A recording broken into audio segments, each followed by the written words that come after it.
Without his daughter, Jayachandra became a stampeding elephant. No one was safe from his overflowing rage. But anger alone could not win a war, and Jayachandra would not have been a threat to my Raja had it not been for the jealousy and cunning of a once loyal subject. Oh, Kaimbasa! How love and jealousy made him betray his master. The minister who had advised my king since he was a boy, and whom Prithviraj honored like a beloved uncle, sought the one woman he could not have. Kaimbasa fell in love with Sanyogita. His jealousy drove him to Jayachandra's court to betray his own king. Whispering in Jayachandra's ear, Kaimbasa gave direction and purpose to the king's anger. He urged Jayachandra to send an ambassador to the Afghan hills to find Muhammad Ghori, a brutal warlord said to command a slave army numbering in the thousands. The messenger would regale the Turk with tales of the riches of Prithviraj's kingdom and whisper to him how the young king was too smitten with his bride to defend his lands. Then Kaimbasa promised the vengeful king Prithviraj would be defeated and Jayachandra would rule Rajasthan. Unknown to the two men, their fateful scheme would jeopardize all of India. The invaders defile our holiest symbols, my Raja. Our people will lose all hope if we do not stop them. My Raja, some Buddhist monks to the north wish to speak with you.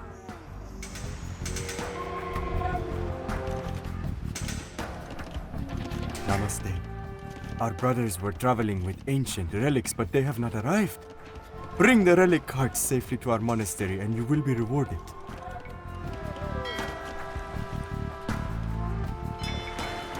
The monks have marked the locations of the relic carts on our map, my Raja.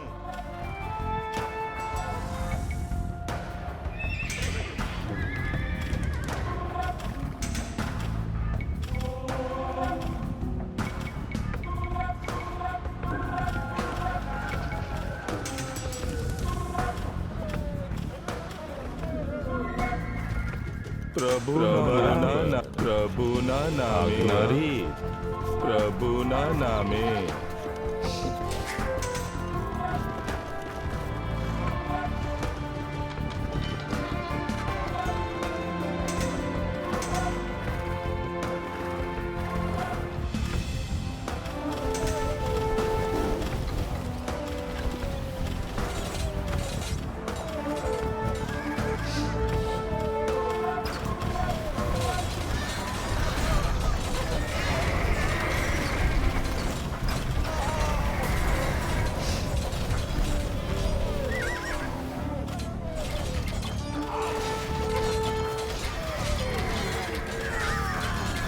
Raja, my dear brother, we must hurry. The Ghorids are defiling our sacred murti. We have saved these murti from the Ghorid fire, but we must hurry to save the others.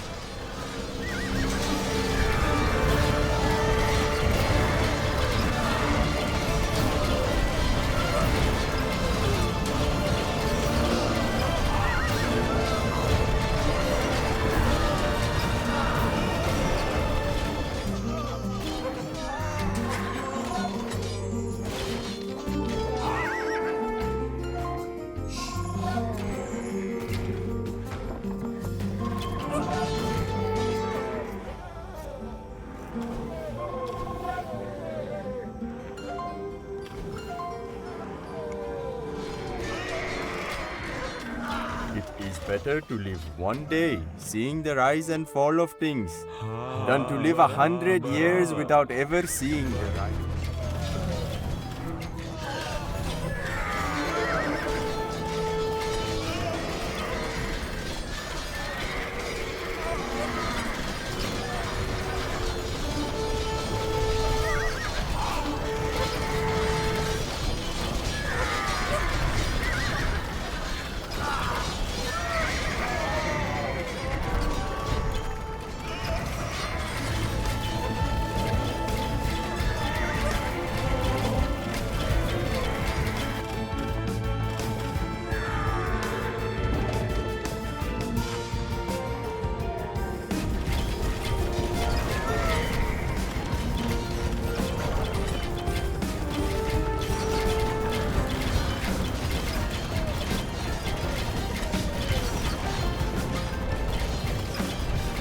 Vijay, we have driven the Gorids from our land, my brother.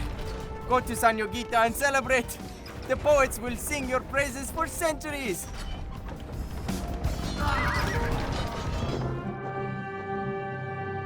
Thousands of Turkish horsemen, the slave soldiers of a savage warlord, descended from the Afghan hills to the plain at Darain. Great clouds of dust rose in their wake, obstructing the vision of the Rajput Kshatriya. The Turkish cavalry unleashed a shower of arrows on the Rajputs. The Indian warriors, facing an enemy they could not see, could only weather the blows against them. With the battle hanging in the balance, Govind Rai, brother of my king, rode alone into the dusty fray, challenging the Turkish warlord to single combat. He struck Muhammad Ghori from his horse and wounded him. The warlord's slaves encircled their master and carried him off the field as the Turkish trumpets beleaguered a retreat.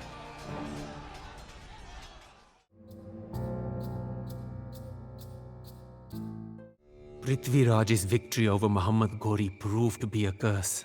Believing that the Turk would not return, my Raja took to revelry and the company of Sanyogita, leaving the defences to rot.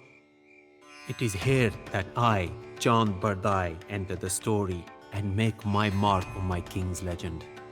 I warned my Raja that nothing would stop the Turk.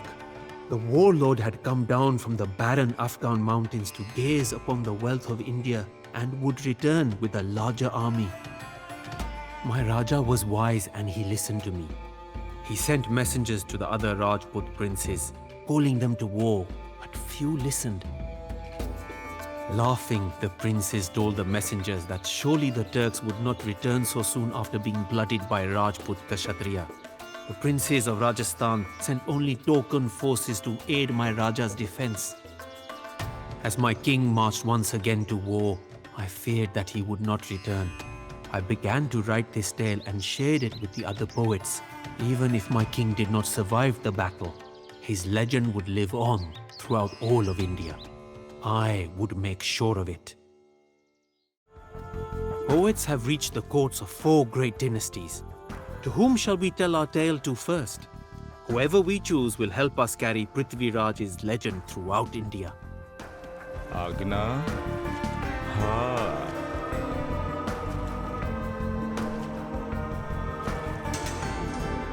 Success! Agna. Our words have softened the Raja's heart. Whoever wrote them must have been quite talented, don't you think? Ha. Now that we have a city, we must go forth and spread the legend of Prithviraj. But beware, the Yadava, Chola and Pagan will stifle our efforts and must be defeated. Tika.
તમારી સેવામાં હાજર.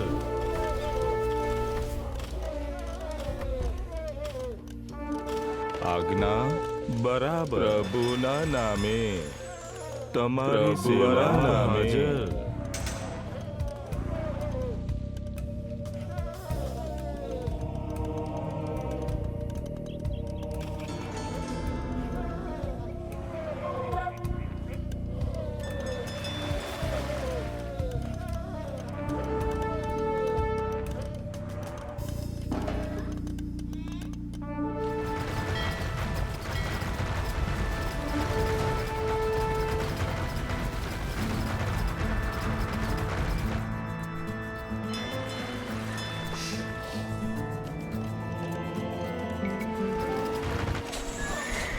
તમારી સેવા કરી પ્રભુના નામે પ્રભુના નામે હા આજ્ઞા ત્વરિત હા હા આજ્ઞા ત્વરિત પ્રભુના નામે તમારી સેવામાં ત્વરિત બરાબર ત્વરિત હા ત્વરિત બરાબર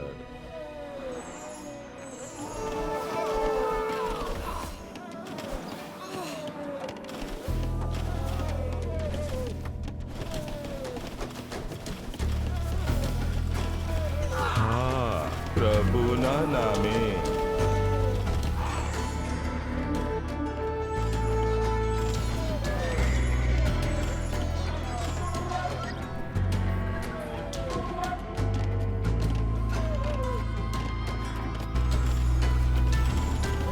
નમસ્તે. લાકડ હાર હા, બરાબર સંગ્રહ કરતા તમારી સેવામાં હા, શ્રીમાન હું જાઉં છું. અરે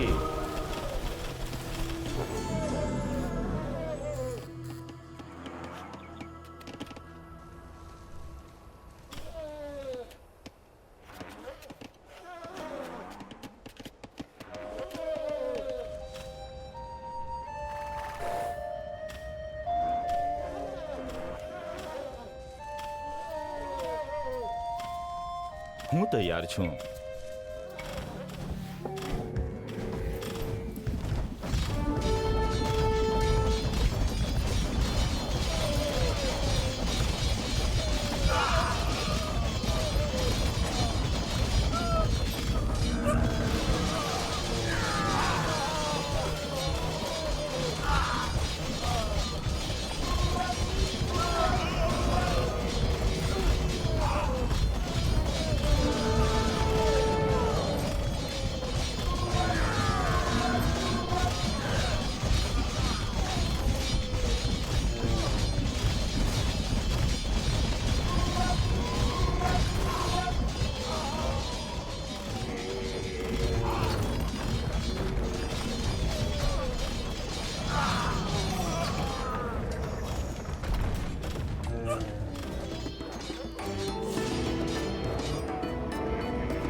હા આક્રમણ હા, શ્રીમાન. હું સમજુ છું. શસ્ત્રો હા, લો. શ્રીમાન. હું સમજુ છું. આક્રમણ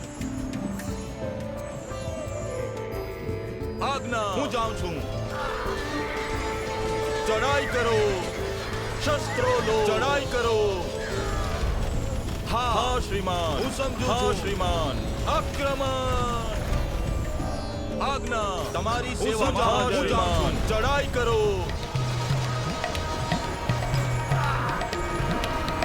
તમારી સેવામાં હા, હું શ્રીમાન. જાઉં છું. હા, શ્રીમાન. હું સમજુ છું. પ્રભુના નામે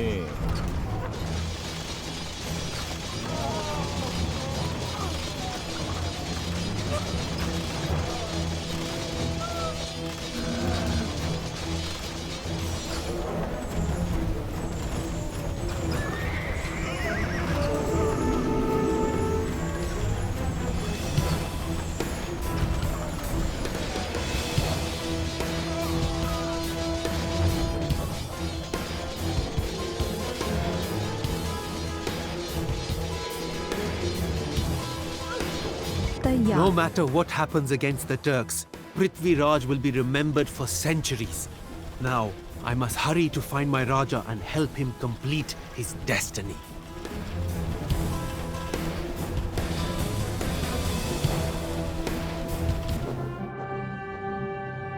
Prithviraj's heroism could not overcome his delay. He was defeated and taken to the Turkish warlord's castle in the Afghan mountains. There, my king was cruelly blinded and imprisoned. I followed my Raja in his captivity. When I came to the Turkish court, I regaled the warlord with the same tales and feats that I have told you. Surely I persuaded him. A generous warlord would treat such a heroic Raja as a companion and vassal, not as a prisoner condemned to a sullen dungeon. But Muhammad's heart was cruel, and though he brought my Raja from his prison, he mocked Prithviraj for his blindness. In ridicule, he threw a bow and a single arrow at my Raja's feet and dared him to strike at him. Prithviraj drew the bow. Though he could not see, the sound of the Turks' sneering laughter made his aim true. He released the arrow, striking Muhammad Gori. The guards fell upon Prithviraj and slew him. In Ajmer, Sanyogita was stricken with grief. So strong was her love that she could not bear to live another day without her Prithviraj. In honor of her husband and defiant to the end, she took her life by throwing herself into a fire. Thus, my story ends where it began, with a legend born of fire.